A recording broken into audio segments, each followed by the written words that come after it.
Hello students, आज हम D and F block test के क्वेश्चन सोल्व करेंगे जो कि एक छोटा एंड इंपॉर्टेंट चैप्टर है और यहां से आपके एग्जाम में हर साल एक क्वेश्चन पूछा जाता है। कभी कभी एग्जामिनर यहां से दो क्वेश्चन भी पूछ लेता है, इसलिए आपको इस चैप्टर को अच्छे से प्रिपेयर करना है। अच्छे से प्रिपेयर करने के बाद इसका टेस्ट अटेम्प्ट करना है, फिर आपको ये वीडियो सॉल्यूशंस देखने हैं और जो भी मिस्टेक आपसे हुई है या जो क्वेश्चन आपसे छूट गए हैं या आपको जो लगता कि इंपॉर्टेंट पॉइंट है आपको फिर से रिवाइज करना चाहिए, वो आपको नोट डाउन कर लेना है। कुछ क्वेश्चंस मैंने यहां भी लिखे हैं जो आप रिवीजन के लिए नोट कर सकते हैं। इनमें है first question, second question, 8th, 13th, 15th, 16th, 19th, 20th, 25th, 30th, 32nd and 40th question. ये ऐसे क्वेश्चन हैं या तो आपने टेस्ट करते टाइम इनमें मिस्टेक की होगी या आप आगे आने वाले टाइम पे कर सकते हैं या आप इनको एज ए रिवीजन रख सकते हैं। तो इनको आप लिस्ट बना लें, फिर इसके बाद मैं आपको एक एक क्वेश्चन समझाऊंगा।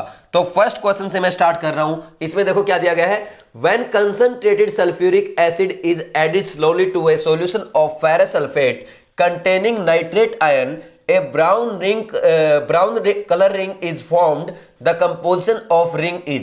देखो ये ब्राउन रिंग टेस्ट का आपका क्वेश्चन है। ब्राउन रिंग टेस्ट आपको लास्ट टेस्ट में भी मैंने समझाया था। तो ब्राउन रिंग टेस्ट क्या है, थोड़ा सा फिर से मैं आपको रिवाइज करवा देता हूं। It is test of nitrates, test of nitrates.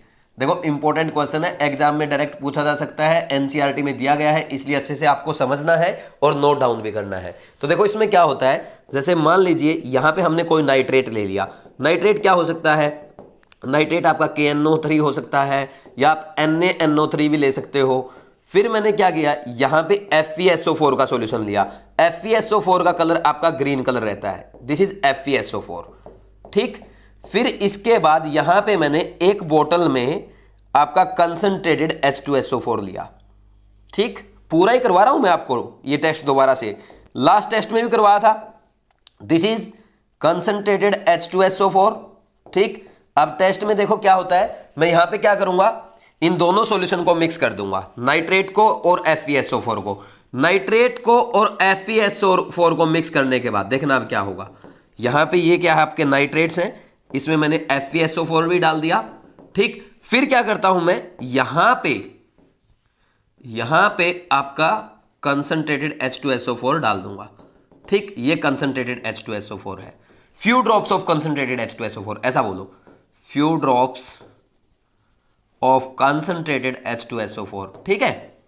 अब फिर क्या होगा, थोड़ी देर के बाद क्या रिजल्ट नजर आएंगे, इस टेस्ट ट्यूब में आपको इन दोनों सॉल्यूशन के बीच में एक ब्राउन कलर्ड लेयर नजर आएगी। यहां पे ये ब्राउन कलर्ड लेयर नजर आएगी, ठीक।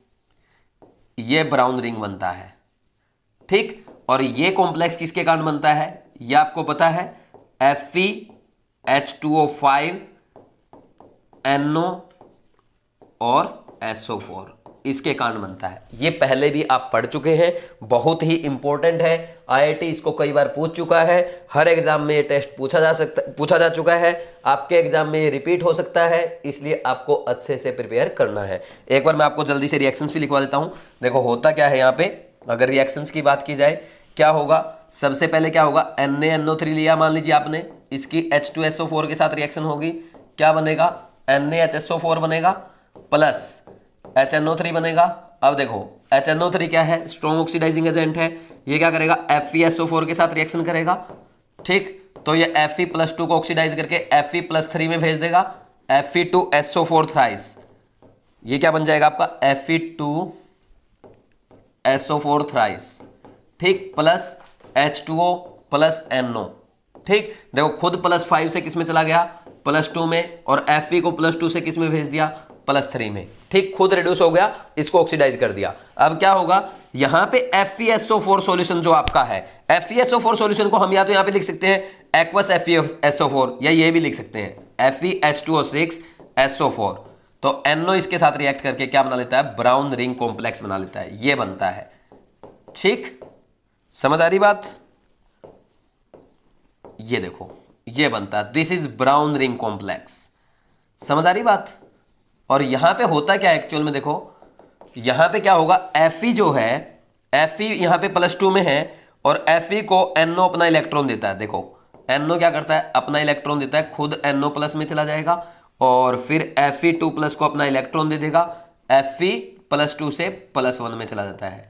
इसको कहते हैं चार्ज ट्रांसफर स्पेक्ट्रम, और इसी के कारण ये ब्राउन कलर शो करता है। तो किस कॉम्प्लेक्स के कारण करता है, उसकी कंपोजिशन क्या है, ये आ जाएगा आपका आंसर। दिख रहा है आपको साफ साफ। अच्छा, यहाँ पे H2O2 का रखा है इसने, H2O2 नहीं, यहाँ पे H2 आएगा। ठीक, इसको ब्लैक कलर से मैं हटा देता हूँ, यहाँ पे H2 आएगा। ठीक है, ये करना आपने को, यहाँ भी H2 आएगा, ये आपका आंसर आ जाएगा। कर लेंगे। ठीक, तो इसका आंसर क्या आ गया, फर्स्ट क्वेश्चन का आंसर आ गया ए। इसको नोट डाउन कर लो, फिर हम आगे बढ़ते हैं।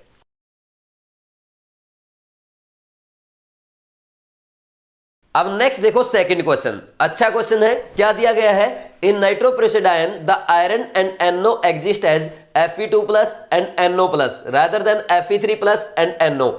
These forms can be differentiated by estimating the concentration of iron, measuring the concentration of Cn-, measuring the solid state magnetic moment, thermally decomposing the compound. देखो आपको क्या बता रहा है, पहले मैं आपको ये बता देता हूं सोडियम नाइट्रोप्रोसाइड क्या होता है। ये आपका सोडियम नाइट्रोप्रोसाइड होता है FeCN5NO। ठीक, यहां पे अगर आप आयरन की ऑक्सीडेशन स्टेट फाइंड आउट करेंगे तो कैसे करते हैं, इसकी X मान लेंगे, आयरन की X मान ली। ठीक, सोडियम की कितनी है +1, 2 × +1 + X, प्लस साइनाइड पे कितनी होती है -1, इंटू में 5, और यहाँ पे NO जो है आपका वो +1 में होता है। ओवरऑल क्या आएगी 0। तो यहाँ पे कैलकुलेट करो, कैलकुलेट जब आप करेंगे ये आएगी +2, यानी यहां पे आयरन किस में है, +2 में है। बात समझ में आ रही है। और ये बात उसने लिख करके दे रखी है, मैंने आपको समझाया इसलिए है क्योंकि एग्जामिनर डायरेक्ट आपसे यहां पे ये भी क्वेश्चन पूछ लेता है कि सोडियम नाइट्रोप्रोसाइड में आयरन की ऑक्सीडेशन स्टेट क्या होती है, तो वो क्या है +2 है। इसका रीजन क्या है, होता क्या है, NO जो है, NO क्या करता है, अपना एक इलेक्ट्रॉन किसको ट्रांसफर कर देता है, Fe3+ को, और Fe3+ इसमें क्या, किस में आ जाएगा, +2 में आ जाएगा। तो इसलिए यहां पे ये +2 में एग्जिस्ट करता है। अब ये बोल रहा कि Fe2+ है या Fe3+ है, ये कैसे डिसाइड करेंगे, कैसे आप इसको डिफरेंशिएट करोगे। तो डिफरेंशिएट करने का एक ही मेथड है भाई, जब Fe2+ होगा ना, Fe2+ होगा तो क्या होगा, 3d5 3d6 होगा भाई, ये होगा। चलो मैं इसका लिख के दिखा देता हूं आपको, 3d6 4s2 होगा, है ना, 3d6 4s2 होता है। 2 इलेक्ट्रॉन आप निकाल लेंगे तो क्या बचेगा, 3d6 बचेगा। तो इसमें कितने इलेक्ट्रॉन आएंगे, अनपेड इलेक्ट्रॉन, n = 4। तो इसका मैग्नेटिक मोमेंट जो आएगा ना, तो मैग्नेटिक मोमेंट होता क्या है, n × n+2 √, ये होता है बोर मैग्नेटोन में। ठीक, और अगर आपका n1 है तो 1 पॉइंट समथिंग आता है, जैसे 1.73, और n = 2 है तो 2 पॉइंट समथिंग आता है, जैसे बोल दो 2.83। ठीक, 84 बोल दो, 87 बोल दो, है ना। और अगर n3 है तो आ जाएगा 3.91, अगर n4 है तो 4.98। तो यहाँ पे n कितना है, 4 है, तो 4.98 बोर मैग्नेटोन अप्रोक्स इतना आ जाएगा। तो ऐसे ही Fe3+ की बात की जाए, Fe में क्या होता है, 3d5 3d6 4s2, देखो ये होता 3d6 और 4s2, तो क्या करेंगे, +3 में लेके जाएंगे। पहले तो ये 2 इलेक्ट्रॉन गए और एक ये जाएगा, तो इसमें कितने अनपेयर्ड इलेक्ट्रॉन बचेंगे, ये 5 इलेक्ट्रॉन, n = 5। तो इसका न्यू कितना आएगा, ये आएगा 5.90, इतना आएगा। समझ आ रही बात। तो किससे आपने डिफरेंशिएट किया इन दोनों को, किससे किया, सॉलिड स्टेट मैग्नेटिक मूवमेंट से। कर सकते या नहीं कर सकते, तो इसका आंसर क्या आ जाएगा, magnetic, measuring the solid state magnetic movement.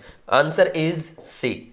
ठीक, क्योंकि दोनों में नंबर ऑफ अनपेयर्ड इलेक्ट्रॉन क्या है, डिफरेंट है, इसलिए इसका ये आंसर आ रहा है। कोई डाउट है क्या, कर सकते हैं इजीली सब। ठीक, इसको नोट डाउन करना चाहते तो वीडियो पॉज करके नोट डाउन कर लो, नहीं तो हम नेक्स्ट क्वेश्चन पे बढ़ जाते हैं। और ये पॉइंट बहुत इंपॉर्टेंट है कि आपसे कई बार ये भी पूछ लेता है कि इसमें आयरन की ऑक्सीडेशन स्टेट क्या है, बता देंगे ना, +2 है, कर लेंगे। और ये भी आपको ध्यान रखना, डिफरेंशिएट कैसे कर सकते हैं यार, अगर Fe2+ है और Fe3+ है तो दोनों में क्या होगा, अलग अलग नंबर ऑफ अनपेयर्ड इलेक्ट्रॉन होंगे, और अलग अलग नंबर ऑफ अनपेयर्ड इलेक्ट्रॉन होंगे तो अलग अलग उनका मैग्नेटिक मूवमेंट होगा। तो मैग्नेटिक मूवमेंट के बेस पे हम उनको डिफरेंशिएट कर सकते हैं। बात समझ में आई। नेक्स्ट देखो थर्ड क्वेश्चन, इसको समझने में आपको थोड़ी प्रॉब्लम आई होगी, लेकिन मैं आपको अच्छे से समझा देता हूं। बस आपको एक काम करना है, पूरा फोकस बोर्ड पे रखना है। कैसे करेंगे, देखो इसमें क्या लिखा है, the 3D metal ions form coloured compounds because, पहले आप इसको पढ़ो, the 3D metal ions form coloured compounds because, इसके बाद आपको ऑप्शन में आंसर ढूंढना है। ठीक, क्या आएगा? Free energy change of complex formation by 3D metal ions, D transition of 3D electrons, heat of hydration of 3D metal ions, ionisation energy of 3D metal ions. फिर इसके बाद आप बोलेंगे सर ये क्या लिखा हुआ है? ऑप्शन तो इनमें से आएगा, आंसर तो इनमें से आएगा। Because the energy corresponding to the following, जो भी आंसर आएगा उसकी energy lies in the visible range of electromagnetic spectrum. ये तो उसने आगे का एक्सप्लेनेशन दे रखा है। ठीक, आपका ऑप्शन जो आंसर तो है इसमें से आएगा बिकॉज के बाद का। ठीक, कैसे पढ़ेंगे? देखो इसका आंसर आपको पता है, ये आएगा डी ट्रांजिशन, हम बचपन से पढ़ते आ रहे हैं। ठीक, देखो इसमें क्या है? The 3D metal ions form colored compounds because DD transition of 3D electrons whose energy lies in visible range of electromagnetic spectrum। ये पूरी स्टेटमेंट बनी है, समझ आया कि नहीं? यहां तो मैं यहां पे लिख देता हूं, देखो D block metals, D block या transition metal ion form colored compounds due to dd transition of electrons,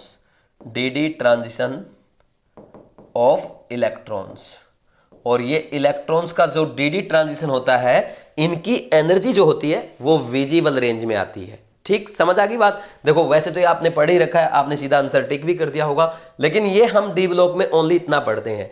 इसका कंप्लीट एक्सप्लेनेशन हम कहां पढ़ते हैं? कोऑर्डिनेशन कंपाउंड में। क्या पढ़ते हैं? देखो भाई होता क्या है, जो आपके 5D जेनरेट ऑर्बिटल है उनकी स्प्लिटिंग होती है, उसे क्या कहते हैं? Crystal field splitting. तो ये 3 और 2 ऑर्बिटल्स में टूट जाते हैं। ये क्या कहते हैं? T2G orbital, lower energy orbital, और ये EG orbitals, high energy orbitals. अब देखो मान लीजिए यहां पे एक अनपेयर्ड इलेक्ट्रॉन है T2G ऑर्बिटल में और इसको एनर्जी दे दी जाती है, तो ये क्या होगा? एक्साइट होगा, हायर एनर्जी ऑर्बिटल में जाएगा तो EG में जाएगा। तो EG से जब ये वापिस आता है लोअर एनर्जी ऑर्बिटल में है, तो ये उस टाइम एनर्जी रिलीज करता है, और जो एनर्जी रिलीज करता है वो आपको लाइट की फॉर्म में नजर आती है। इसलिए आपके जो डी ब्लॉक या ट्रांजिशन मेटल के आयन के जो कंपाउंड बनते हैं वो डी ट्रांजिशन के कारण कलर शो करते हैं। ये डी ट्रांजिशन तो है, दिस इज डी ट्रांजिशन, लिख भी लेना। ये अच्छे से हम कहां पे पढ़ते हैं? कोऑर्डिनेशन कंपाउंड में पढ़ते हैं। कोई डाउट है क्या? अब समझ में आ गया क्वेश्चन आपको? देखो क्वेश्चन तो इजी था, आपको पता भी था, लेकिन लैंग्वेज समझाने की बात थी। आप बिकॉज तक पढ़ो, बिकॉज के बाद आंसर पढ़ो, फिर यहां से पढ़ो lies in energy lies in the visible range of electromagnetic spectrum. कर लेंगे या नहीं कर लेंगे? हो जाएगा थर्ड क्वेश्चन, इजी है, बस समझाना था मुझे। ठीक, नेक्स्ट देखो fourth question. One of the following metal ion form a violet carbonyl compound and this property is taken advantage of its extraction, this metal is. देखो याद रखना पड़ेगा, आपको मैंने बताया था निकिल क्या करता है? कार्बन मोनोऑक्साइड गैस के साथ रिएक्शन करके क्या बनाएगा? मेटल कार्बोनिल बना लेता है। ठीक, और ये जो होता है आपका वोलेटाइल होता है। ठीक, और ये वोलेटाइल है, इसीलिए हम क्या करते हैं बताओ भाई? मेटलर्जी में एक्सट्रैक्शन ऑफ निकिल में यूज करते हैं। समझ आ रही बात? होता क्या है भाई, मेटलर्जी में क्या करोगे आप? इसका क्या करोगे? निकिल की रिएक्शन, जो निकिल का और होगा उसकी रिएक्शन किसके साथ कराएंगे? कार्बन मोनोऑक्साइड के साथ। क्या बन जाएगा? ये निकिल कार्बोनिल बन जाएगा। फिर आप उसको हीट कर देंगे, हीट करने के बाद ये क्या होगा? ये वोलेटाइल है, ये उड़ जाएगा, तो उन वेपर्स को आप सेपरेट करके तो वहां से निकिल मेटल ऑब्टेन कर सकते हैं। ये पहले भी मैंने आपको सिखाया है, इजिली आप कर सकते हैं, ये आपको ध्यान रखना है। तो इसका आंसर क्या आ जाएगा? बी आ जाएगा। ठीक, पहले ही बता चुका हूं ना, कई बार बताया है, ये पीरियोडिक टेबल में भी बताया है, आपको डी ब्लॉक में भी बताया है, कर लेंगे इजीली। ठीक, तो आपको पता है NiCO4 जो होता है वो वोलेटाइल कंपाउंड है। ठीक, नेक्स्ट देखो fifth, which of the following ion species will impart colour to an aqueous solution. भाई कलर कौन शो करेगा? भाई कलर वही शो करेगा जिसके पास अनपेयर्ड इलेक्ट्रॉन होंगे। अगर आप टाइटेनियम 4+ का कॉन्फ़िगरेशन लिखेंगे, इसका क्या आएगा? 3d0 4s0 आएगा। कॉपर प्लस का लिखना 3d10 4s0। ठीक, इसका लिखना जिंक 2+ का 3d10 4s0। ठीक, और क्रोमियम 3 का लिखना, इसका क्या आएगा? 3d3 4s0। तो इसके पास क्या होंगे? 3 अनपेयर्ड इलेक्ट्रॉन है कि नहीं है? बोलो भाई, ये इसके पास 3 अनपेयर्ड इलेक्ट्रॉन है, तो इसलिए कलर शो करेगा। आंसर डी आ जाएगा। कर सकते हैं इजीली, बिल्कुल इजी क्वेश्चन है तो बच्चों वाला। नेक्स्ट देखो सिक्स्थ क्वेश्चन, सिक्स्थ में क्या है, नेस्लर्स रिजेंट इज, याद करो, ठीक, याद करो, ठीक है भाई, कर लेंगे। नेक्स्ट सिक्स्थ क्वेश्चन का आंसर आएगा बी। अब नेक्स्ट आगे बढ़ते हैं सेवंथ क्वेश्चन। सेवंथ में क्या है, brass is an alloy of zinc and copper, यह भी क्या क्या करना है, याद करना है। बात समझ में आ रही कि नहीं आ रही, आंसर क्या आ जाएगा, बी। सेवंथ का भी बी आ गया, इजी क्वेश्चन है। नेक्स्ट आगे बढ़ो, eighth question, copper sulphate solution react with KCN to give, ये क्वेश्चन देखना भाई ध्यान से।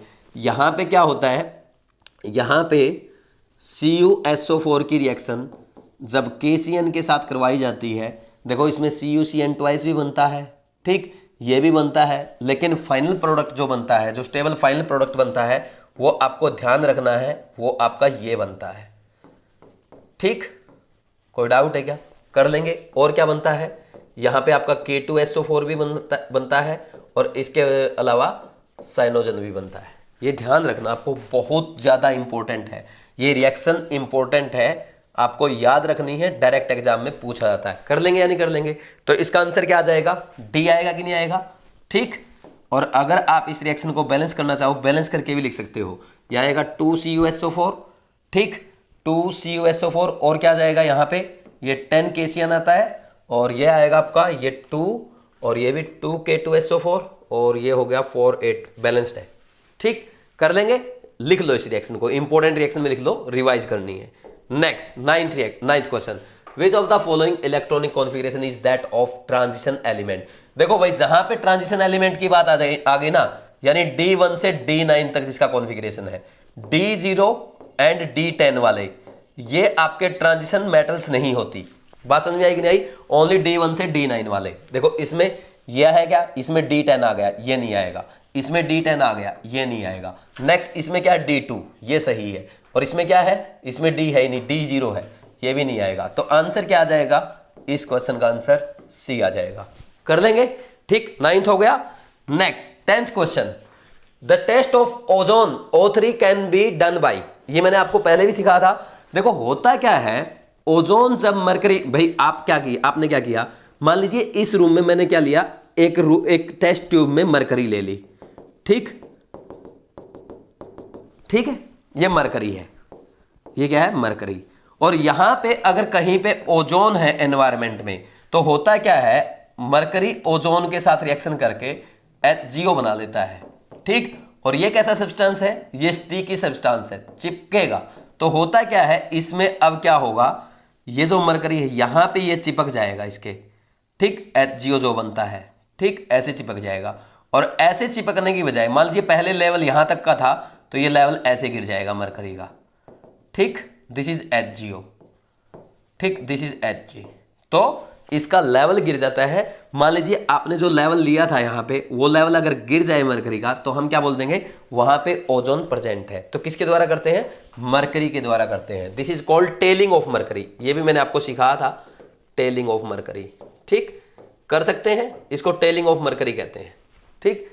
समझ आ गया, हो गया 10th question. Next 11th question, if excess of NH4OH is added to CuSO4 solution, it forms blue coloured complex which is, होता क्या है, ये क्या है, CuSO4 सॉल्यूशन लिया आपने, इसकी रिएक्शन किसके साथ कराई, अमोनिया के साथ, एक्वस अमोनिया ही तो है, NH3+H2O, NH4OH, ठीक। अब इसमें क्या होगा, ये आपका बनेगा CuNH3,4, ठीक, और होल SO4, ठीक, this is blue coloured compound. Answer check करो, CuNH3,4SO4, ठीक। फर्स्ट आंसर आ गया इसके अकॉर्डिंग, तो फर्स्ट ही आएगा, उसमें NH3 ट्वाइस दे रखा है, इसमें NH4 दे रखा है, इसमें NH4 ट्वाइस दे रखा है, तो ये आंसर आ जाएगा, आंसर इज ए। बिल्कुल सिंपल क्वेश्चन है, ऐसे क्वेश्चन तो आप खुद से भी कर सकते हो। 11th हो गया। 12th देखो, magnetic movement 2.83 Bohr magneton is shown by which of the following ions. देखो मैंने आपको हमेशा सिखाया है, न्यू का जो फॉर्मूला होता है, mu is equal to N into N+2, और इसका आंसर आता है बोर मैग्नेटोन में, N is number of unpaired electron, ठीक। और हमेशा अगर कभी भी आपका न्यू ऐसे लिख दिया जाए, 1.73 बोर मैग्नेटोन है, 1 पॉइंट समथिंग है, तो N वहां पे 1 रहा होगा, एक अनपेयर्ड इलेक्ट्रॉन रहा होगा, ठीक, समझ आ रही बात। और यहां पे अगर मान लीजिए ऐसा लिखा रहता 2.87, ठीक, इतना लिखा रहता तो n आपका 2 रहा होगा, उसने लिख दिया 3.92, तो इसमें क्या रहा होगा, ये n आपका 3 रहा होगा। उसने लिख दिया 4.98, ये कितना रहा होगा, n आपका 4 रहा होगा। 5 पॉइंट समथिंग लिख दिया, n आपका 5 रहा होगा। तो ये बोल रहा 2.83, n 2.83 लिख लो यहाँ पे, बल्कि इसको ऐसे लिख के दिखा दो। तो n कितना रहा होगा 2, तो 2 फाइंड आउट कर लो किसमें है। इसमें क्या आएगा, फर्स्ट में 3d1 4s0, तो 3d1 n इक्वल टू 1 आएगा। ठीक, ये क्या है, निकिल 2 प्लस निकिल 2 का क्या रहता है, साइंस टीचर विनीता करवानी मन फे को नी, क्या आएगा 3d8 आएगा, 3d8 और 4s2, 4s में से 2 इलेक्ट्रॉन जाएंगे तभी तो क्या रहेगा 3d8 4s0, ठीक, तभी तो निकिल 2 प्लस बनेगा। और इसका कॉन्फ़िगरेशन क्या आएगा, यहां पे चेक करना, ये तो 0 1 2 3 4 5 6 7 8, तो n इक्वल टू 2 आया कि नहीं आया, तो यहां पे नंबर ऑफ अनपेयर्ड इलेक्ट्रॉन 2 है, आंसर यही आ जाएगा। इसका चेक करेंगे, this is 3d3 4s0, n equal to 3 आएगा। mn2 प्लस का चेक करेंगे, 3d5 4s2, और 4s2 में से 2 इलेक्ट्रॉन जाएंगे, 4s0 हो जाएगा। कर लेंगे या नहीं कर लेंगे, ठीक, यहां पे n इक्वल टू 5 आ जाएगा, तो आंसर क्या आ गया, b आ जाएगा। इजी है, कर सकते हैं, ये चीजें पहले भी आपने बहुत सीखी हैं। 12th के बाद 13th question, the pair of compounds that can exist together, जैसे FeCl3 है, SnCl2 है।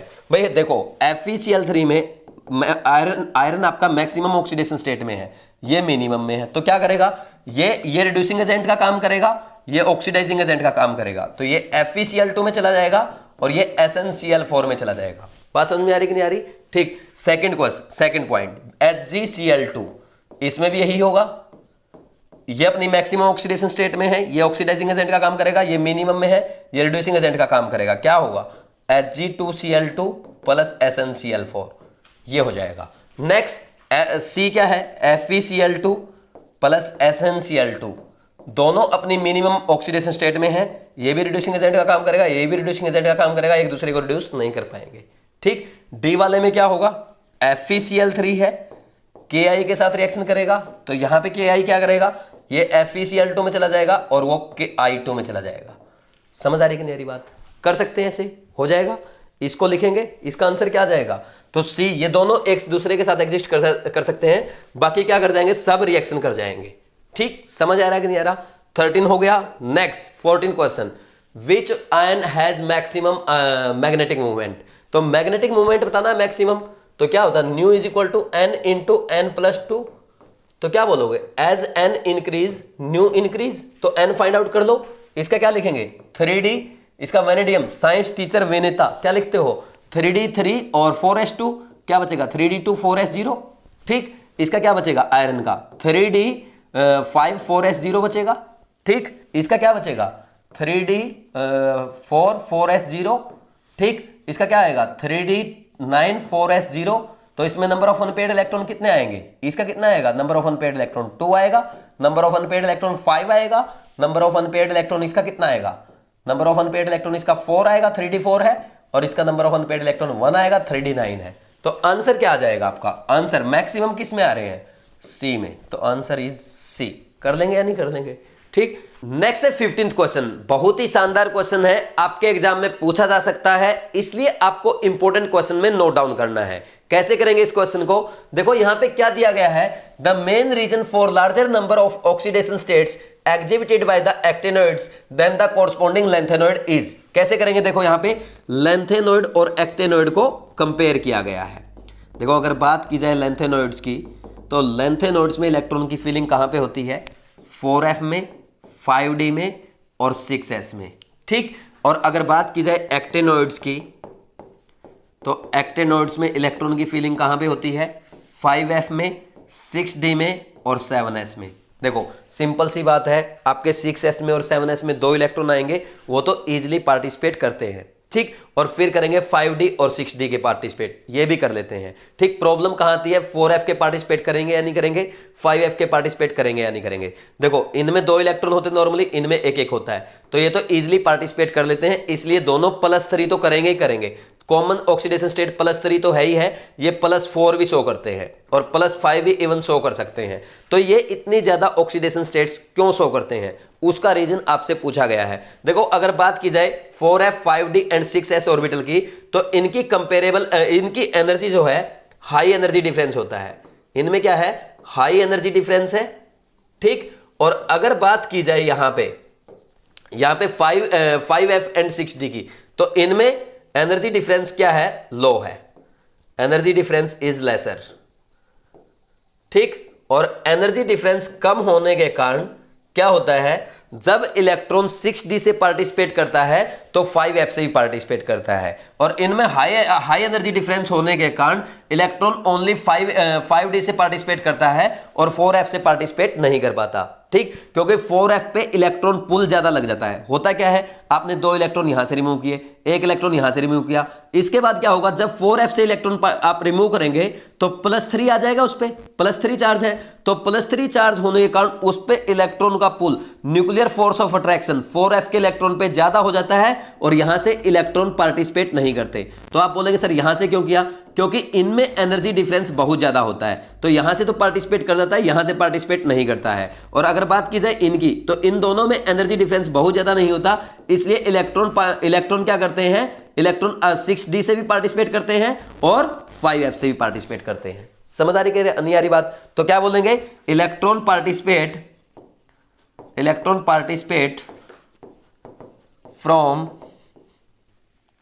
6d as well as 5f in case of actinoids, ठीक। so they also show higher oxidation states। लिखना चाहो तो लिख सकते हो, मेरा काम था आपको समझाना, समझ में आ गया। इसका आंसर क्या आएगा, more energy difference between 5d and 6d orbital than 4f and 5d orbital, ये तो नहीं है। नेक्स्ट है lesser energy difference between 5f and 6d orbitals than between 4f and 5d orbitals, तो यही आंसर आ जाएगा। यही मैंने आपको एक्सप्लेन किया है। देखो सिंपल सी बात है, अगर आपको कॉन्सेप्ट आता है तो आपको ऑप्शन पे जाने की जरूरत नहीं पड़ेगी, तो क्योंकि आपके माइंड में अगर कॉन्सेप्ट है तो आप बिल्कुल करेक्ट ऑप्शन पे जाएंगे। और अगर आप ऑप्शन पढ़ करके कोशिश करेंगे कि मैं आंसर दूं, तो चांसेस बनते हैं कि आपका आंसर रॉन्ग जाएगा, आप सिली मिस्टेक कर सकते हैं। तो पहले आपसे जो क्वेश्चन पूछा गया उसका रीजन खुद के माइंड में सोचें, उसका कॉन्सेप्ट खुद रिमाइंड करें, फिर आप ऑप्शन से मैच करें, ना कि ऑप्शन पढ़ करके आप कॉन्सेप्ट फाइंड आउट करने की कोशिश करें। क्या करना है, कॉन्सेप्ट से ऑप्शंस में आंसर ढूंढे, ऑप्शन से कॉन्सेप्ट ना ढूंढे। बात समझ में आ गई, तो ज्यादा सही मेथड रहेगा, इसलिए पहले मैंने आपको समझाया, फिर डायरेक्ट आपका ऑप्शन टिक करा दिया। और बाकी ऑप्शन टिक समझना चाहते हो ये समझ सकते हो, larger atomic size of actinoid than the lanthanoid, ये कोई रीजन नहीं है। Greater reactive nature of the actinoid than the lanthanoid, ये भी कोई रीजन नहीं है, ठीक। समझ आ रही बात। नेक्स्ट देखो 16th, देखो इसमें क्या दिया गया है, the correct order of ionic radii of yttrium 3+, lanthanum 3+, europium 3+ and lutetium 3+ is. देखो यहां पे मैं लेंथेनोइड के एटॉमिक रेडियाई के ऑर्डर और आयनिक रेडियाई के ऑर्डर आपको अच्छे से करा देता हूं, क्योंकि एग्जाम में यहां से डायरेक्ट क्वेश्चन पूछे जाते हैं। कैसे करेंगे, यहां पे अगर बात की जाए लेंथेनोइड्स की, तो ये आपके लेंथेनोइड्स हैं, सीने पर नदिया प्रेम की समाई, यूं ही गदगद तब दिल हुआ, और तुम लाजवाब लगते हो, ठीक है। ये करते हैं हम। अब देखो यहां पे क्या करेंगे, जैसे जैसे लेंथेनोइड का एटॉमिक नंबर बढ़ता जाएगा वैसे वैसे उसका साइज घटता जाएगा, ये हमेशा ध्यान रखना, ठीक है। अब सुनो मेरी बात, ये कर लेंगे, कोई डाउट नहीं है इसमें। देखो होता क्या है, दिस इज Z = 58 और ये फिर 59, 60, 61 ऐसे बढ़ता जाएगा। This is Z = 71। तो जैसे जैसे एटॉमिक नंबर बढ़ेगा साइज घटता जाएगा, ठीक। यहां पे अगर बात की जाए लेंथेनम की, तो लेंथेनम है डी ब्लॉक का एलिमेंट, तो लेंथेनम का साइज जो होता है वो आपका लेंथेनोइड से ज्यादा होता है, ठीक। अगर बात की जाए यहां पे लेंथेनोइड्स की, यहां पे एक एक्सेप्शन है। एक्सेप्शन क्या है, जो यूरोपियम है ना आपका, ये यूरोपियम का साइज आपके लेंथेनम से भी ज्यादा होता है। क्या बोलेंगे, इसका साइज लेंथेनम से भी ज्यादा होता है। कर लेंगे या नहीं कर लेंगे, ये आपको ध्यान रखना है, चाहे तो आप एनसीईआरटी में टेबल में चेक कर सकते हैं। तो ये तो रहेगा एटॉमिक रेडियाई का ऑर्डर। क्या करेंगे भाई, लेंथेनॉइड से ज्यादा किसका होता है, लेंथेनम का, और लेंथेनम से भी ज्यादा किसका होता है, यूरोपियम का। कर लेंगे ऐसे, ठीक। अब नेक्स्ट अगर इनके कैटायंस की बात की जाए तो कैटायंस का ऑर्डर क्या आएगा आपका, बिल्कुल सिंपल घटता जाएगा, ठीक। सिंपल आप क्या करेंगे, उसको ऐसे देखेंगे, घटता जाएगा, इसमें कोई एक्सेप्शन नहीं है। कर लेंगे या नहीं कर लेंगे, ठीक। समझ आ रही कि नहीं आ रही बात, कर सकते हैं इजीली ऐसे, ठीक। अब यहां पे आप देखो सबसे ज्यादा साइज किसका आएगा इनमें, अगर बात की जाए लेंथेनम 3+, फिर यूरोपियम 3+, फिर कौन आएगा, लुटेशियम 3+, ये ऑर्डर आएगा। लेकिन Y3+ कहां गया, यट्रियम 3+। जो यट्रियम 3+ है इसका एटॉमिक नंबर कितना होता है, 39, ठीक। ये तो आपका इनसे भी छोटा होगा, ठीक, लेंथेनम से छोटा होता है, इसका जो साइज होगा वो और भी छोटा होगा, ठीक है कि नहीं है। कर लेंगे या नहीं कर लेंगे, समझ आया कि नहीं आया, ठीक। क्योंकि ये 4D का है और लेंथेनम क्या है, 5D का होता है। तो 5D वाले जो होते हैं उनका साइज थोड़ा सा ज्यादा होता है, ठीक। तो इनका भी साइज इससे थोड़ा सा ज्यादा रहेगा। कर लेंगे या नहीं कर लेंगे, तो ये ऑर्डर आपको करना है। तो आंसर कौन सा आ जाएगा, बी वाला आपका आंसर आ जाएगा, ठीक। देखो ये क्वेश्चन इतना इंपॉर्टेंट नहीं है, लेकिन ये ऑर्डर जो मैंने आपको सिखाए ये ज्यादा इंपॉर्टेंट है, ठीक। इनको नोट डाउन कर लो, फिर हम आगे बढ़ते हैं। नेक्स्ट है 17th क्वेश्चन। देखो विच of the following is not an actinoid. भाई एक्टिनोइड्स क्या होते हैं आपके, ये आपको पता होना चाहिए। एक्टिनोइड्स की अगर बात की जाए क्या आएगा यहां पे, थोड़े पापड़ यूं नापो, पुराने आम कम बिकेंगे, कैफे में ऐसे फरमाओ, मैडम नाश्ता लाओ, ठीक। यही करते हैं। देखो 14 हो गए क्या, 1 2 3 4 5 6 7 8 9 10 11 12 13 14 हो गए कंप्लीट। अब देखो यहां पे कौन सा इनमें से आपका एक्टिनोइड नहीं है। देखो क्यूरियम आएगा, ये आ गया CM, ये आपका CM है, हो गया। नेक्स्ट कैलिफोर्नियम, तो कैलिफोर्नियम क्या है, CF, ये भी हो गया। नेक्स्ट क्या है, यूरेनियम, दिस इज U, ये तो तीनों एक्टिनोइड है। नेक्स्ट क्या है, टर्बियम, ये नहीं है आपका, TB नहीं है, तो TB किस में जाएगा, लेंथेनोइड में आएगा। कोई डाउट है क्या, कर लेंगे ऐसे, तो आंसर क्या आ जाएगा, डी आ जाएगा 17th क्वेश्चन का।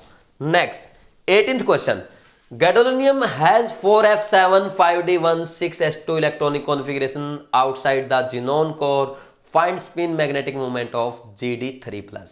देखो ये क्या बोल रहा है, गैडोलिनियम का जो है उसका इसने कॉन्फ़िगरेशन आपको लिख के दिया, क्या है, ज़ीनॉन 4f7 5d1 6s2। ये आपको याद भी रखना है क्योंकि डायरेक्ट एग्जाम्स में पूछा जाता है, ठीक। अगर बात की जाए Gd3+ की, तो क्या होगा, पहले 2 इलेक्ट्रॉन यहां से जाएंगे, 6s के जाएंगे, फिर 5d का जाएगा, क्या बचेगा, 4f7 5d0, ठीक, 6s0।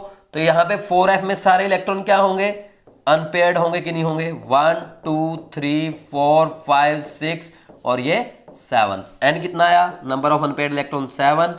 New is equal to n into n+2 under the root 7 into 7+2, 7 into 9 is equal to under the root 63 Bohr magneto. तो ये आंसर आ जाएगा। कौन सा आया, ए आ रहा है, आंसर ए, ऐसे आपको करना था, ठीक। इजी क्वेश्चन है बिल्कुल। नेक्स्ट देखो 18th के बाद नेक्स्ट है 19th क्वेश्चन। देखो ये अच्छा क्वेश्चन है, एनसीईआरटी बेस्ड क्वेश्चन है, आपके एग्जाम में एज इट इज पूछा जा सकता है, इसलिए आपको इंपॉर्टेंट क्वेश्चन में नोट डाउन करना है। कैसे करेंगे, यहां पे क्या पूछा है, लेंथेनॉइड की रिएक्शन कराई गई है, किसके साथ, वाटर के साथ, ऑक्सीजन के साथ और एसिड के साथ। पूछा क्या क्या बनेगा, मैंने आपको एक सिंपल कॉन्सेप्ट सिखाया था, लेंथेनॉइड को आप एल्यूमिनियम ट्रीट कर लिया करो, तो जैसे ही एल्यूमिनियम रिएक्शन देगा वैसे ही ये देंगे। जैसे अगर एल्यूमिनियम की आप वाटर के साथ रिएक्शन करवाते हैं, क्या बनता है, AlOH थ्राइस बनता है प्लस H2 गैस बनेगी, ठीक। और एल्यूमिनियम की अगर O2 के साथ बर्न करते हैं क्या बनेगा, एल्यूमिनियम ऑक्साइड बनेगा, Al2O3। और एल्यूमिनियम की अगर एसिड के साथ रिएक्शन करवाते हैं तो ये क्या देगा, H2 गैस देगा। बात समझ में आई कि नहीं आई। तो यहां पे भी लेंथेनॉइड का आंसर क्या आ जाएगा, LnOH thrice plus H2 gas, और यहां पे O2 के साथ क्या करेगा Ln2O3, ठीक, और यहां पे एसिड के साथ H2 गैस देगा, क्योंकि ये मेटल है ना, तो आंसर कौन सा आ जाएगा LnOH थ्राइस, कौन से ऑप्शन में है, ओनली इस ऑप्शन में दिया गया है, डी आंसर आ जाएगा आपका, ठीक, 19th का डी। कर लेंगे, इजी क्वेश्चन है, तो ऐसे क्वेश्चन आपके एग्जाम में पूछे जाते हैं, ठीक, ये एनसीईआरटी बेस्ड क्वेश्चन था। नेक्स्ट देखो 20th question, which of the following statement is not correct, लेंथ LaOH thrice is less basic than LuOH thrice, पहला ऑप्शन ये दिया गया है।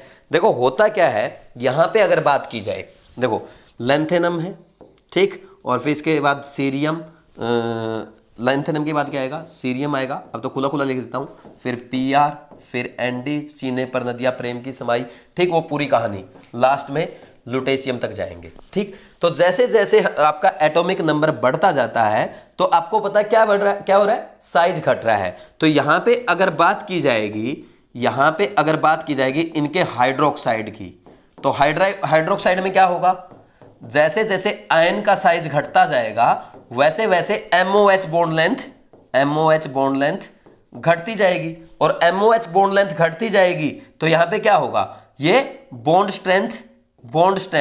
एनर्जी लिख लो, बॉन्ड एनर्जी बढ़ती जाएगी और बेसिक स्ट्रेंथ घटती जाएगी, क्योंकि बॉन्ड एनर्जी ज्यादा होगी तो ये बॉन्ड टूटेगा नहीं, और टूटेगा नहीं तो OH माइनस नहीं देगा, और OH माइनस नहीं देगा तो उसकी बेसिक स्ट्रेंथ क्या होगी, कम होगी। कोई डाउट है क्या? तो हम क्या करेंगे, जैसे जैसे एटॉमिक नंबर बढ़ रहा है तो बेसिक स्ट्रेंथ घट रही है, ये ऑर्डर आ जाएगा, this is order of basic strength. क्या कर लेंगे, this is order of basic strength. समझ आया फर्स्ट पॉइंट? तो फर्स्ट पॉइंट अब आप सोच के बताओ राइट है या रॉन्ग है, सोचो भाई। क्या LaOH thrice is less basic than LuOH thrice? Wrong है, ठीक, ये साफ साफ दिख रहा है आपको। Next, in lanthanoid series ionic radius of Ln3 plus ions decreases, ये बात सही है, ये स्टेटमेंट सही है। नेक्स्ट है lanthanum is actually an element of transition series rather than lanthanoid series, ये भी सही है, ठीक। Atomic radii of zirconium and hafnium are same because of lanthanoid contraction, ये बात भी सही है। जो हाफनियम होता है और जिरकोनियम होता है इनकी एटॉमिक रेडियाई ऑलमोस्ट सेम होती है, तो ये स्टेटमेंट भी सही है। उसने पूछा नॉट करेक्ट, तो आंसर क्या आ जाएगा, ए आ जाएगा। 20th का आंसर क्या बोल देंगे आप, ए। कर लेंगे नहीं कर लेंगे, ठीक हो गया। नेक्स्ट है 21st क्वेश्चन, इसमें क्या पूछा गया है, which of the following factor may be regarded as the main cause of lanthanoid contraction. भाई लेंथेनॉइड कॉन्ट्रैक्शन आप पीरियोडिक टेबल में पढ़ चुके हैं, मैं पहले ही बता चुका हूं आपको। देखो होता क्या है, लेंथेनॉइड में इलेक्ट्रॉन्स जो जाते हैं वो 4f में जाते हैं, 4f 5d और 6s, ये इसकी आउटर मोस्ट सेल्स हैं, ठीक। होगा क्या, अब देखो यहां पे ये आपकी सेल्स ऐसे रहती हैं, यहां पे इसमें आएगी 4f, यहां आउटर मोस्ट सेल जो होगी 5d और ये 6s, तो इसमें इस 4f की क्या है, इसकी क्या है, पुअर शिल्डिंग है, और इसकी पुअर शिल्डिंग का मतलब क्या हुआ, यानी जो ये आउटर मोस्ट इलेक्ट्रॉन है ना, इनमें जो इलेक्ट्रॉन्स होंगे, ठीक, ये इनको रिपेल नहीं कर पाती, और ये इनको अच्छे से रिपेल नहीं कर पाती, इसलिए इन पे ज्यादा कॉन्ट्रैक्शन लगता है। किसका कॉन्ट्रैक्शन ज्यादा लगेगा भाई, न्यूक्लियस का, और न्यूक्लियर अट्रैक्टिव फोर्स बढ़ने के कारण इनका साइज घट जाता है, this is called lanthanoid contraction. यही हमने पीरियोडिक टेबल में पढ़ा था। तो क्या रीजन आ जाएगा, पहला पढ़ो, poor shielding of 4f electron, यही तो मैंने लिखा है, पुअर शिल्डिंग, यहां पे लिख भी लो, ऑफ 4f इलेक्ट्रॉन्स, ये भी लिख लो, तो यही रीजन आ गया in compare to other electron in the subshell, तो यही रीजन आ जाएगा। कर लेंगे या नहीं कर लेंगे, आंसर क्या आ जाएगा, ए आ जाएगा। बिल्कुल सिंपल क्वेश्चन था ये, आपका डे ब्लॉक का नहीं पीरियोडिक टेबल का क्वेश्चन है, ठीक। नेक्स्ट देखो, रिवीजन हो गया। 22nd question, the radioactive lanthanoid is, ये आपको ध्यान रखना है, जो प्रोमेथियम है ये आपका रेडियोएक्टिव लेंथेनॉइड है, ठीक, ये मैंने आपको डायरेक्ट लिखवाया था, आंसर इसका सी आ जाएगा, ठीक। नेक्स्ट देखो 23rd question, which one of the following is an electronic configuration of thorium. देखो ये फर्स्ट एक्टिनोइड है, थोरियम है, तो इसका कॉन्फिगरेशन क्या आएगा आपका, रेडोन में आपके 86 इलेक्ट्रॉन हो गए, फिर इसके बाद जो इसके इलेक्ट्रॉन आने हैं, इसका एटॉमिक नंबर होता है 90, 4 इलेक्ट्रॉन और आएंगे, कहां पे आएंगे सोचो, देखो इसके बाद 5f में आ सकते हैं, 6d और 7s, तो सबसे कम एनर्जी किसकी होती है, ये आपकी 7s की, 2 इलेक्ट्रॉन तो इसमें आ जाएंगे। अब बच गए इसके 2 इलेक्ट्रॉन, अगर नॉर्मली बात की जाए तो ऐसे आना चाहिए, 1 इसमें और 1 इसमें, लेकिन यहां पे इसका ये एक्सेप्शन है, और इसमें क्या आएगा, दोनों इलेक्ट्रॉन आपके डी में आएंगे और 5f में 0 इलेक्ट्रॉन आएंगे, ठीक, ये हमने पढ़ा था, ये आपको याद रखना है, इंपॉर्टेंट है, आपके एग्जाम में एज इट इज पूछा जा सकता है। तो कौन सा आंसर आ जाएगा? सी आंसर आ जाएगा 23rd क्वेश्चन का। कर लेंगे या नहीं कर लेंगे? बोलो भाई। ठीक, नेक्स्ट 24th क्वेश्चन देखो, इसमें क्या दिया गया है, acidified potassium dichromate is treated with hydrogen sulphide in the reaction the oxidation number of chromium increase from +3 to +6, decrease from +6 to +3, remains unchanged and decrease from +6 to +2। देखो अच्छा question है, exam में डायरेक्ट पूछा जा सकता है। कैसे करेंगे? यहां पे अगर बात की जाए K2Cr2O7 की, किसके साथ रिएक्शन की जा रही है? H2S के साथ, in presence of acidic medium. देखो क्या होगा, यहां पे K2Cr2O7 में क्रोमियम +6 में है, अपनी मैक्सिमम ऑक्सीडेशन स्टेट में है, ऑक्सीडाइजिंग एजेंट का काम करेगा। और यहां पे H2S में सल्फर -2 में है, मिनिमम ऑक्सीडेशन स्टेट में है, तो रिड्यूसिंग एजेंट का काम करेगा। ठीक, तो अब देखो यहां पे क्या होगा, ये इसको रिड्यूस कर देगा। किस में रिड्यूस करेगा? क्रोमियम को +3 में, और खुद किस में चला जाएगा? 0 में। यहां पे इसका क्या हुआ? क्रोमियम का क्या हुआ? रिडक्शन हुआ। ठीक, और सल्फाइड है क्या हुआ? ऑक्सीडेशन हुआ है। समझ आ रही कि नहीं आ रही बात? ये होता है, ये मैंने आपको सिखाया है। और वैसे भी आपको याद होना चाहिए, K2Cr2O7 ऑक्सीडाइजिंग एजेंट का काम करता है, और एसिडिक मीडियम में K2Cr2O7 में क्रोमियम +6 से किस में आता है? +3 में। तो क्या लिखेंगे? Decrease from +6 to +3। आंसर क्या जाएगा? बी। उम्मीद है ये क्वेश्चन आपने सबने सही कर लिया होगा। नेक्स्ट 25th क्वेश्चन, इसमें क्या है? When NH4 twice Cr2O7 is subjected to heat, compounds formed are। देखो NH4 twice Cr2O7 को जब आप हीट करते हैं तो क्या बनता है? हीट करने में क्या बनेगा? बोलो भाई। यहां पे सबसे पहले N2 गैस बनती है, ठीक, Cr2O3 बनता है, प्लस वाटर भी बनता है। कर लेंगे या नहीं कर लेंगे? इजी है, ये आपको ध्यान रखना है, ये केमिकल बॉन्डिंग में भी करवाया गया है। तो इसका आंसर क्या आ जाएगा? N2 + Cr2O3। ठीक, आंसर क्या बोलेंगे? सी आ जाएगा। ये प्रिपरेशन ऑफ N2 में पी ब्लॉक में करवाया गया है। ठीक, नेक्स्ट देखो 26th क्वेश्चन, देखो इसमें क्या दिया गया है, number of moles of K2Cr2O7 reduced by 1 mole of SN2 plus ion is. देखो इस क्वेश्चन को सोल्व करने का एक तो ये मेथड है कि आप इस रिएक्शन को बैलेंस करके लिख ले, दूसरा ये मेथड है कि आप इसको लॉ ऑफ केमिकल इक्विवेलेंस से करें। तो दूसरा मेथड मैं प्रीफर करूंगा, वही जनरलाइज मेथड है, आप भी वही यूज करेंगे। देखो हो क्या रहा है यहां पे, समझें इसको। K2Cr2O7 है, ठीक, SN2 प्लस के साथ रिएक्शन करेगा, यहाँ पे क्रोमियम +6 में है, मैक्सिमम ऑक्सीडेशन स्टेट में है, ऑक्सीडाइजिंग एजेंट का काम करेगा। ये SN+4 में मैक्सिमम में जा सकता है, तो ये मिनिमम में है, रिड्यूसिंग एजेंट का काम करेगा। तो क्या होगा, क्रोमियम +6 से +3 में जाता है और SN+2 से +4 में जाता है। तो यहाँ पे इलेक्ट्रॉन ट्रांसफर देखो कितना हुआ, यहाँ पे एक ये K2Cr2O7 में +6 से +3 में जा रहा है, 3 इलेक्ट्रॉन गेन करेगा, और यहाँ पे 2 क्रोमियम है, तो टोटल कितना इलेक्ट्रॉन गेन करेंगे? ये 6 इलेक्ट्रॉन गेन करेगा। और यहां पे अगर इसकी बात की जाएगी तो यहां पे ये क्या कर रहा है, इलेक्ट्रॉन लूज कर रहा है, तो 3 कितने इलेक्ट्रॉन लूज कर रहा है? 2 इलेक्ट्रॉन लूज कर रहा है। बात समझ में आ रही? इसका n फैक्टर 2, इसका n फैक्टर 6। कोई डाउट है क्या भाई? नंबर ऑफ इलेक्ट्रॉन गेन्ड और लॉस्ट क्या कहलाता है? n factor.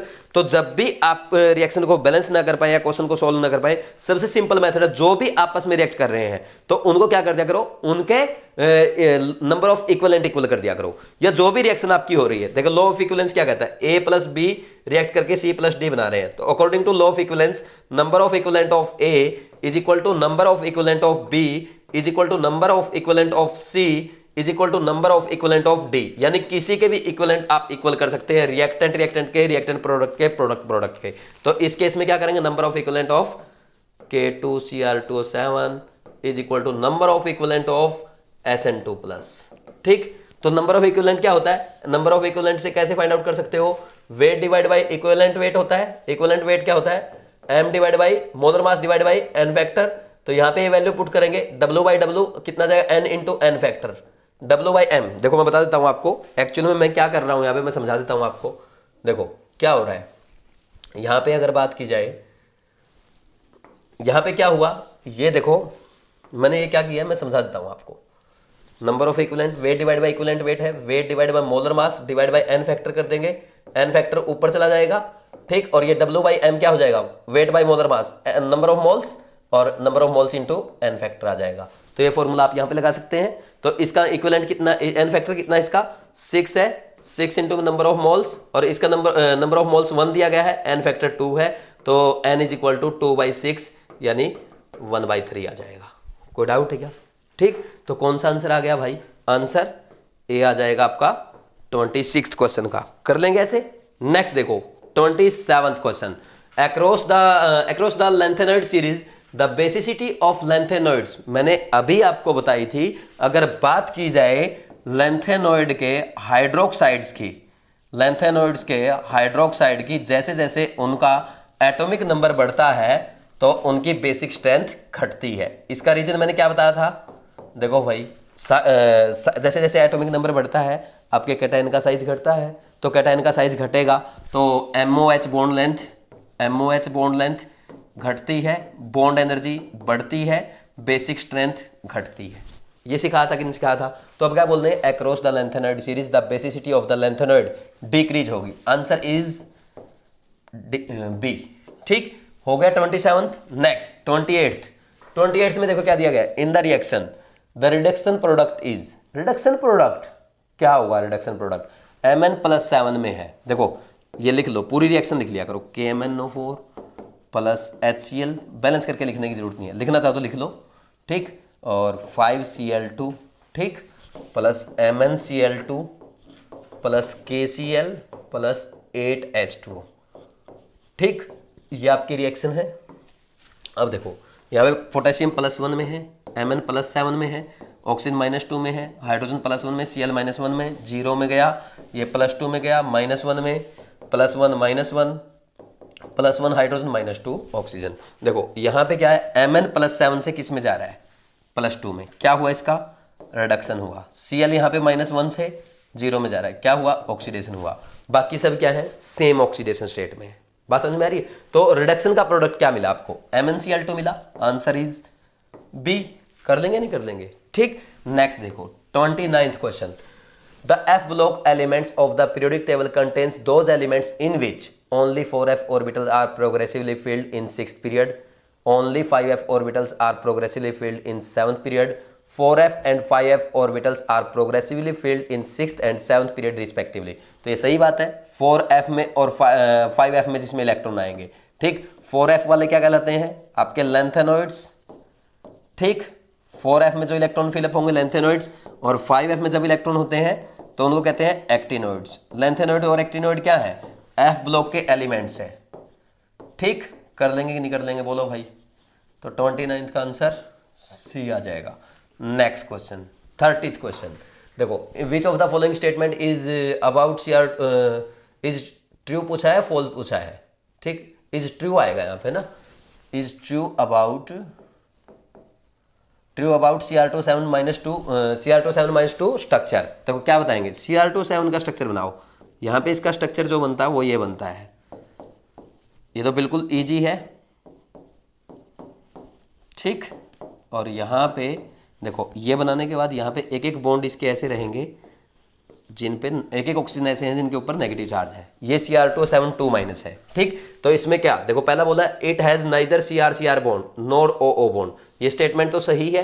ठीक, next it has 1 Cr bond and 7 CRO bond, wrong है। It has 1 Cr bond, wrong है। It has no Cr bond and has 6 OO bond, wrong है। तो कौन सी स्टेटमेंट सही है? ओनली फर्स्ट स्टेटमेंट सही है। सो आंसर इज ए। ठीक, देखो इसमें ध्यान देना आपको, अगर CRO बॉन्ड की बात की जाए कितने हैं भाई? CRO बॉन्ड 6 हैं। ठीक, 6 नहीं है, 8 है। कैसे हैं? 1 2 3 4 5 6 7 8। बात समझ में आई? नेक्स्ट अगर आपसे बात की जाए CR बॉन्ड की, वो 1 है। CR बॉन्ड कितने हैं? वो आपके 0 हैं। OO बॉन्ड कितने हैं? वो आपके 0 हैं। बात समझ में आएगी नहीं आई? और ये जितने ही बॉन्ड है देखो, ये CRO बॉन्ड 1 2 3 4 5 6, इनकी बॉन्ड लेंथ सेम आएगी। देखो यहाँ पे अगर मैं बोलूं इसकी बॉन्ड लेंथ x है तो इसकी भी x, इसकी भी x, इसकी भी x, इसकी भी x, इसकी भी x, और इन दोनों की सेम, इसकी y, इसकी y। ठीक, यहाँ पे इनकी y बोल सकते हो, इन सब की x। क्यों? रेजोनेंस के कारण। कर लेंगे भाई। ठीक, समझ आ रही बात? तो 6 CRO बॉन्ड क्या है? 6 CRO bond length are same. ठीक, और दूसरा क्या लिखोगे? 2 CRO bond length are same. ये एक्स्ट्रा इन्फॉर्मेशन आपके लिए थी, कर सकते हैं। ठीक, कौन सी वो भी आपको समझ में आ गया। आंसर आपका ए आई गया। Next 31st question, which of the following is reduced by hydrogen peroxide in acidic medium. ये क्या दिया गया, potassium permanganate KMnO4 strong oxidizing agent है। ठीक, तो पोटेशियम आयोडाइड Ki, अरे ये तो रिड्यूसिंग एजेंट है। ठीक, नेक्स्ट क्या है, फेरस सल्फेट FeSO4, Fe+2 में है, +3 मैक्सिमम ऑक्सीडेशन स्टेट है, रिड्यूसिंग एजेंट का काम करेगा। पोटेशियम फेरोसाइनाइड K4FeCN6, ये पोटेशियम फेरोसाइनाइड है, +2 है, ये भी रिड्यूसिंग एजेंट का काम करेगा।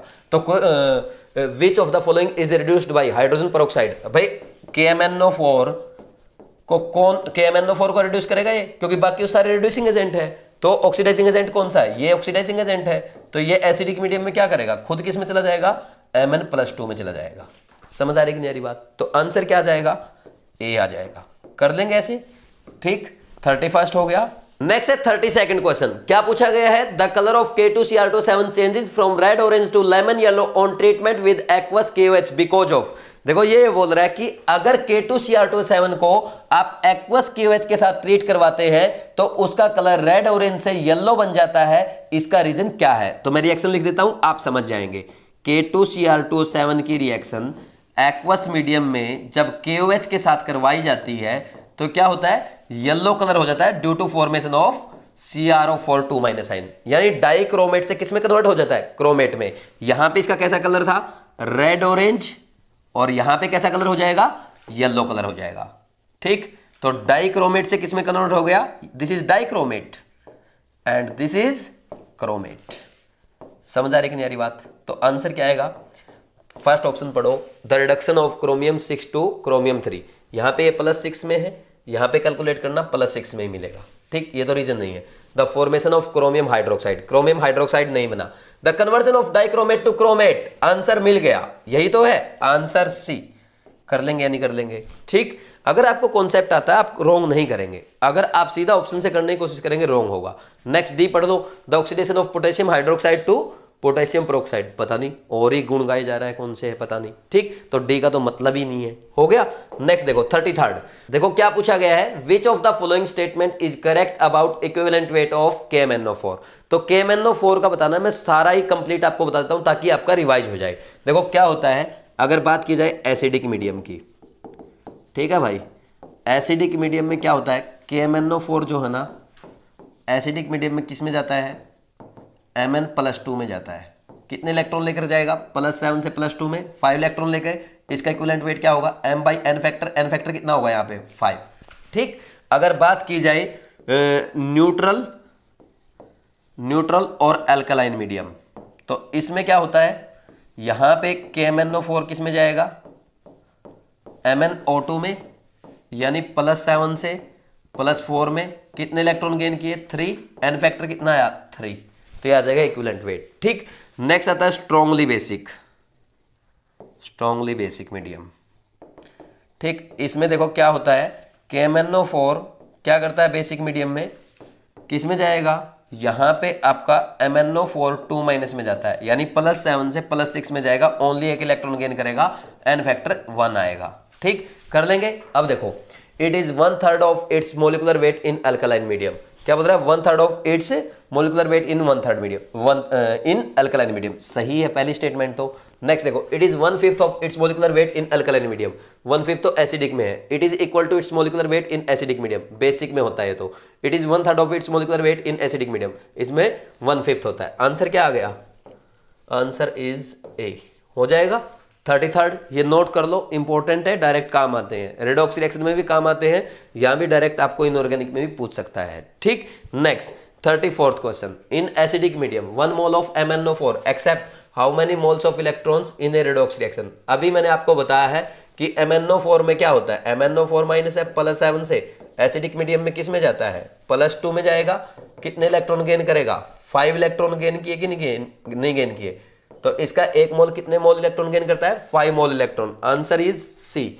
ठीक, next 35th question, which statement is not correct, potassium permanganate is a powerful oxidising substance. ठीक, ये तो सही है, potassium permanganate KMnO4 powerful oxidising agent है। ठीक, potassium permanganate is a weaker oxidising substance than potassium dichromate.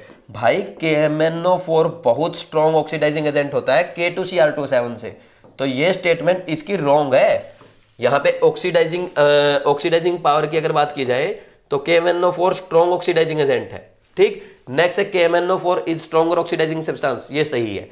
Then potassium dichromate, ये ठीक है। Potassium dichromate oxidize a secondary alcohol into a ketone, ये ऑर्गेनिक में पढ़ते हैं, ये भी सही स्टेटमेंट है। तो आंसर कौन सा जाएगा, रॉन्ग कौन सा है, बी। तो बी आपका आंसर आ गया, हो गया 35th का B. Next 36th question, the ability of D block elements to form complexes is due to, भाई क्या होता है, इनका साइज स्मॉल होता है। तो साइज स्मॉल होने के कारण क्या होगा, हाई चार्ज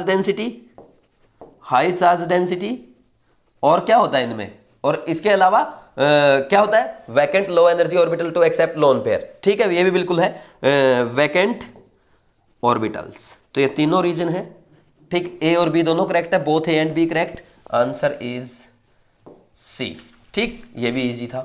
नेक्स्ट है 37th question, among the following outermost configuration of transition metals which shows the highest oxidation state. देखो ये मैक्सिमम कितना शो कर सकती है, +4, 4 इलेक्ट्रॉन निकाल लेंगे तो +4 जाएगा।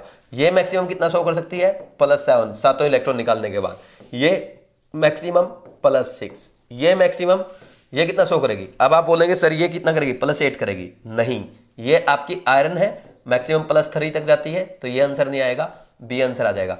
एक्चुअल में ये आपके क्या है, 3D सीरीज के एलिमेंट्स दे रखे हैं। तो आपको पता 3D सीरीज में मैक्सिमम ऑक्सीडेशन स्टेट किसकी होती है, बताओ भाई, Mn है ना, Mn की +7, ठीक। और अगर बात की जाए पीरियोडिक टेबल में मैक्सिमम ऑक्सीडेशन स्टेट की कौन आता है, osmium and ruthenium, that is +8, ये होता है, ठीक। आयरन कैसे आंसर आ जाएगा, तो आंसर क्या है आपका, बी हो जाएगा। ये 37th क्वेश्चन है। नेक्स्ट है 38th question, the ion from among the following which are colourless are. तो कलरलेस आयंस कौन से हैं वो आपको बताना है। भाई देखो, जिसके पास अनपेयर्ड इलेक्ट्रॉन होंगे, जिसके पास अनपेयर्ड इलेक्ट्रॉन है, तो वो क्या है, अनपेयर्ड इलेक्ट्रॉन वाला क्या है, कलर्ड होगा, ठीक। और जिसके पास सारे पेयरिंग में होंगे, ऑल पेयर्ड इलेक्ट्रॉन होंगे, तो वो क्या होगा, कलरलेस होगा, ये हम सबको पता है, ठीक। अब इसमें देखो टाइटेनियम 4+ में क्या होता है, 3d0 4s0, तो क्या होगा, कलरलेस होगा, दिस इज कलरलेस, ठीक है। और अब अगर इसकी बात की जाए कॉपर प्लस की, 3d10 4s0 n=0, इसमें भी, ये भी कलरलेस होगा, ठीक। और अगर बात की जाए Fe2+ की, ये Fe2+ जो आपका है 3d6 4s0 n=4, तो एक कलर्ड आएगा, ठीक। ये कोबाल्ट 3+ है, फेकोनी, इसमें क्या आएगा, कोबाल्ट 3+ की अगर बात की जाए, इसका भी 3d6 4s0 आ जाएगा, n=4 आएंगे, ठीक। इसमें भी 4 अनपेयर्ड इलेक्ट्रॉन है। तो कलरलेस कौन से है, फर्स्ट एंड सेकंड, तो first and second only, first option में दिया गया, आंसर ए आ जाएगा, कर लेंगे, ठीक। 38 हो गया।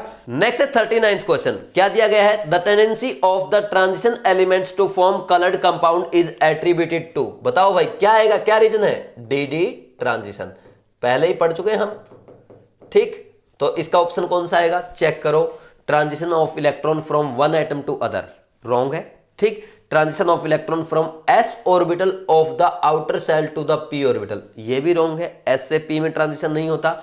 D transition of the electron in the last but one shell, समझ आई बात भाई, डी ट्रांजिशन तो समझ आ रहा है, ये क्या लिखा, लास्ट बट वन सेल। देखो इसका मतलब ये है, बोला 3d से 3d में ही ट्रांजिशन होता है, यही तो आपने पढ़ा भाई, जो 3d के है, ये 5d ऑर्बिटल्स हैं, तो ये क्या होंगे, ये स्प्लिट हो जाएंगे, इनकी स्प्लिटिंग होगी T2g और Eg ऑर्बिटल्स में। होता क्या है, ये इलेक्ट्रॉन यहां से एक्साइट करके यहां चला जाएगा, फिर यहां से जब ये वापस आता है तो ये एनर्जी रिलीज करता है, किसकी फॉर्म में, लाइट की फॉर्म में, इसलिए क्या करता है, कलर शो करता है, ठीक। आंसर क्या आ जाएगा, सी। नन ऑफ द रीजन तो सही नहीं है, ठीक, डी तो आएगा नहीं आंसर, सी आंसर आ जाएगा। 40th question, cuprous ion is colourless while, white लिख रखा है, while cupric ion is coloured because, क्या रीजन आएगा भाई। देखो क्यूप्रस क्या होता है, क्यूप्रस मतलब जो लोअर ऑक्सीडेशन स्टेट है, OU ऐसा था लोअर ऑक्सीडेशन स्टेट में, और एक सफिक्स किस में आएगा, हायर ऑक्सीडेशन स्टेट में। दिस इज क्यूप्रस आयन, ठीक, and this is cupric ion. अब बात सुनो, इसका कॉन्फ़िगरेशन क्या आएगा, 3d10 4s0 अनपेयर्ड इलेक्ट्रॉन 0, क्या होगा, कलरलेस, ठीक। और इसमें क्या है, क्यूप्रिक में 3d9 4s0, एक अनपेड इलेक्ट्रॉन रहेगा, इसमें क्या बोलेंगे, कलर्ड होगा। कोई डाउट है क्या? अब देखो कलर्ड बिकॉज क्या पूछा, both have unpaired electron in, both में तो नहीं है, क्यूप्रस में नहीं है, क्यूप्रिक में है। Next, cuprous ion has incomplete d orbitals and cupric ion has complete d orbitals. देखो क्यूप्रस का कंप्लीट है, क्यूप्रस का 3d कंप्लीट है, लेकिन क्यूप्रिक का इनकम्प्लीट है, तो ये आंसर भी नहीं आएगा। सी क्या है, both have half filled p and d orbital, ये भी रॉन्ग है। Cuprous ion has a completed d orbital यानी 3d10, बिल्कुल सही है, ये हमने अभी पढ़ा है, लिखा हुआ, दोबारा लिखने की जरूरत नहीं है। And cupric ion has incomplete d orbitals यानी 3d9, कंप्लीट नहीं है, तो आंसर यही आ जाएगा, आंसर इज डी। कर सकते हैं। नेक्स्ट देखो 40th के बाद 41st, which of the following oxide is basic. बहुत ही अच्छा क्वेश्चन है, डायरेक्ट एग्जाम में पूछा जा सकता है, पहले भी पूछा जा चुका है। कैसे करेंगे, यहां पे देखो क्या होता है, MnO है, Mn2O3 है और MnO2 है, ठीक, MnO2 है और Mn2O7 है। ऑक्सीडेशन स्टेट्स की बात करें, +2 +3 +4 एंड +7, तो आपको पता है, तो एसिडिक स्ट्रेंथ जो होती है डायरेक्टली प्रोपोर्शनल टू क्या होता है, oxidation state of central atom होता है कि नहीं होता, ये पढ़ के आए हम, तो ये एसिडिक स्ट्रेंथ का ऑर्डर आएगा कि नहीं आएगा, बोलो भाई, ठीक, ये सबसे स्ट्रॉन्ग एसिड होता है। और अगर बात की जाए यहां पे ये बेसिक होता है, ठीक, और इसकी अगर बात की जाए, इसको क्या लिख देते हैं, इसको हम ये लिख देते हैं वीकली बेसिक, वीकली बेसिक, और ये लिख देते हैं और माइल्डली या वीकली एसिडिक लिख दो, वीकली एसिडिक। और इसको ओवरऑल हम ये भी बोल देते हैं, और ये भी बोल देते हैं कि ये आपका एम्फोटेरिक होता है, ठीक है। और ये जो दोनों है ना बाकी आपके, दीज आर एसिडिक। बात समझ में आई कि नहीं आई, कोई डाउट है क्या? कर सकते हैं। अब उसने बेसिक पूछा था, तो बेसिक कौन सा आंसर आ गया, बी आ जाएगा, आंसर 41st का बी हो गया, ठीक। कर सकते हैं। अब लिखना चाहो तो लिख सकते हो, क्योंकि ये इंपॉर्टेंट है, डायरेक्ट आपके एग्जाम में पूछा जा सकता है। और ये Mn2O3 जो मैंने आपको एम्फोटेरिक लिखवाया है, कहीं पे इसको वीकली बेसिक भी लिख देते हैं, कहीं पे इसको वीकली एसिडिक भी लिख देते हैं, और कहीं पे इसको एम्फोटेरिक भी लिख देते हैं, तो तीनों इसके लिए सही है। क्योंकि एम्फोटेरिक का मतलब यही होता है जो एसिड का भी काम कर जाए और बेस का भी काम कर जाए। तो एसिड का काम करेगा, ऐसा तो नहीं कि बहुत स्ट्रॉन्ग एसिड होगा, वीकली एसिड का काम करेगा या वीकली बेसिक का काम करेगा, तो इसलिए ये एम्फोटेरिक है, ये दोनों एसिडिक की कैटेगरी में आएंगे, ठीक। इसके बाद नेक्स्ट हम आगे बढ़ते हैं। और एक बात बताऊं, ये मेटल के ऑक्साइड्स हैं, मेटल के ऑक्साइड बहुत स्ट्रॉन्ग एसिडिक नहीं होते, ये भी वीकली एसिडिक ही हैं, बहुत स्ट्रॉन्ग एसिड नहीं है कि आपका Cl2O7 की तरह या SO3 की तरह बहुत स्ट्रॉन्ग ऑक्साइड्स हो, ऐसा नहीं होता। मेटल के ऑक्साइड बहुत ज्यादा एसिडिक नहीं होते। हाँ, ये अगर इनमें आपस में कंपैरिजन किया जाए तो सबसे ज्यादा एसिडिक ये होगा, फिर ये आपका एम्फोटेरिक में आएगा और ये बेसिक में आएगा, ठीक हो गया। नेक्स्ट देखो 42nd question, the catalytic activity of the transition metals and their compounds is ascribed to their chemical reactivity, no, their magnetic behavior, no, their filled d orbitals, no, their ability to adopt oxidation states, multiple oxidation states and their complexing ability। भाई आपको मैंने पहले ही बताया है, ये catalyst का काम क्यों करते हैं, due to variable oxidation state and their complex forming tendency. Answer क्या आ जाएगा, डी आ जाएगा, थियोरेटिकल है, समझाने की कोई जरूरत नहीं है, ठीक। क्योंकि वही होता क्या है, वो अपने ऑक्सीडेशन स्टेट चेंज कर लेते हैं, ठीक, इसके कारण वो कैटालिस्ट का काम करते हैं और वो कॉम्प्लेक्स भी बना लेते हैं, ठीक। नेक्स्ट क्या है 43rd question, transition elements exhibit variable valencies because they release electrons from the following orbits, ns orbit, ns and np orbit, n-1d orbit, n-1d and ns orbit. देखो उनके ns से तो इलेक्ट्रॉन्स रिमूव होते ही होते हैं, n-1d से भी होते हैं, और इसी के कारण वो वेरिएबल ऑक्सीडेशन स्टेट शो करते हैं। जैसे आप अगर बात करें भाई, अगर जैसे आयरन है, आयरन का कॉन्फ़िगरेशन क्या होता है 3d6 4s2, अगर आप लिखेंगे Fe2+ तो क्या लिखेंगे 3d6 4s0, आपने S सब सेल से इलेक्ट्रॉन रिमूव किया और Fe3+ करेंगे तो नेक्स्ट इलेक्ट्रॉन कहां से जाएगा 3d से, समझ आ रही बात, यानी ns से भी गया और n-1d से भी जा रहा है, तो तभी तो इसने वेरिएबल ऑक्सीडेशन स्टेट शो की है। तो आंसर क्या आ जाएगा, डी आएगा कि नहीं आएगा, एग्जांपल से समझ में आ गया। नेक्स्ट देखो 44th क्वेश्चन, 44th में क्या दिया गया, in reaction the ferrous ions is oxidised to ferric ion, यानी Fe+2 से Fe+3 में ऑक्सीडाइज किया गया। The equivalent weight of the ion in the above reaction is equal to, क्या करेंगे भाई, देखो Fe2+ है, किस में जा रहा है, Fe+3 में, कितने इलेक्ट्रॉन लूज किए, 1, n फैक्टर कितना आएगा 1, तो equivalent weight is equal to इसका मोलर मास यानी atomic weight divide by n factor 1। Answer क्या आ जाएगा, देखो इक्वल टू एटॉमिक वेट, यही आंसर आ जाएगा, आंसर इज ए।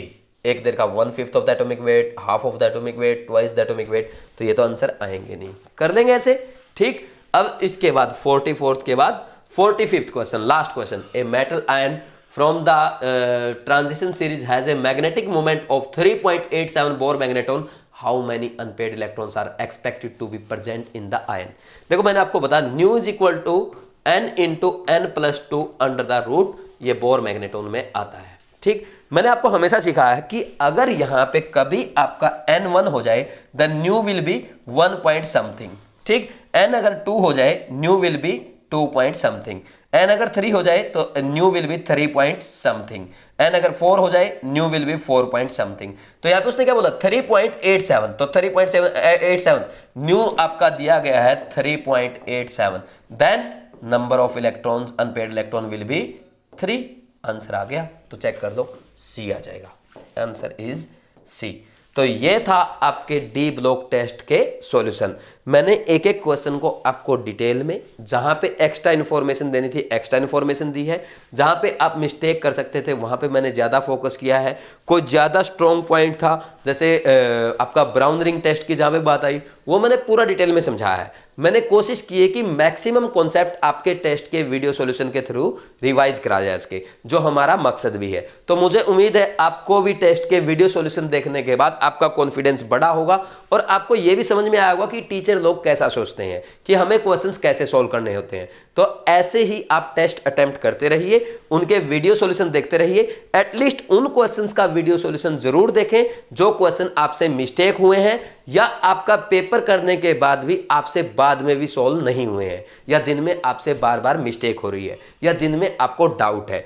आप पूरा नहीं देख सकते तो जिनमें आपको डाउट है या जो आपसे मिस्टेक हुए हैं या जो छूट गए हैं उन क्वेश्चन का वीडियो सॉल्यूशन जरूर देखें। और अगर आप पूरे का देख सकते हैं तो वो सोने पे सुहागा है। अब आप पे डिपेंड करता है कि आप कितना वीडियो सॉल्यूशन देखते हैं। लेकिन एक बात का ध्यान जरूर रखें, जहां पे आपने मिस्टेक की है या आपको जहां पे लगता कि आप भूल सकते हैं या मिस्टेक कर सकते हैं, उस पॉइंट को इंपॉर्टेंट पॉइंट में नोट डाउन जरूर करें। और मैंने हमेशा आपको यह बात सिखाई है, कभी भी आपको पूरा क्वेश्चन नोट डाउन करने की जरूरत नहीं है। आप डायरेक्ट उसका जो इंपॉर्टेंट पॉइंट है, जो आपने मिस्टेक की है, वो लिख सकते हैं।